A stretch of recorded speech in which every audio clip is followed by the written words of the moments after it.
Hello everyone. Comparative machine learning approach for fertility analysis using cardiotography fetal data.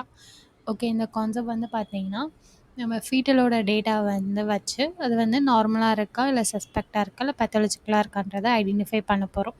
So இதோட data வந்து பார்த்தீங்கன்னா cardiography signals மூலயமா தான் get பண்ணுற மாதிரி இருக்கும்.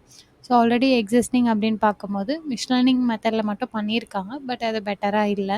ஸோ நம்ம ப்ரப்போஸ்டாக என்ன பண்ண போகிறோம் அப்படின்னா, இந்த கார்டியோகிராஃபி சிக்னல்ஸ் மூலயமா வந்து டேட்டாஸ் வந்து ஆல்ரெடி கலெக்ட் பண்ணி வச்சுருக்காங்க. அது வந்து கூகுள் வெப்சைட்டில் அவைலபிளாக இருக்குது. அந்த டேட்டா செட்டை டவுன்லோட் பண்ணிவிட்டு நம்ம டேட்டா ப்ரீ ப்ராசஸிங் இம்ப்ளிமெண்ட் பண்ணிவிட்டு ஒரு 3 or 4 அல்காரிதம்ஸ் கம்பேர் பண்ணுற மாதிரி இருக்கும். CNN algorithm, random forest, SVM, KNN. ஓகேங்களா? ஸோ இந்த அல்காரிதம்ஸ் கம்பேர் பண்ணிவிட்டு ஸோ அதில் எது பெஸ்ட்டாக மாடல் வந்து அக்யூரசி கொடுக்குதோ அதை வச்சு நம்ம மாடல் பில்ட் பண்ணிக்கிற மாதிரி இருக்கும்.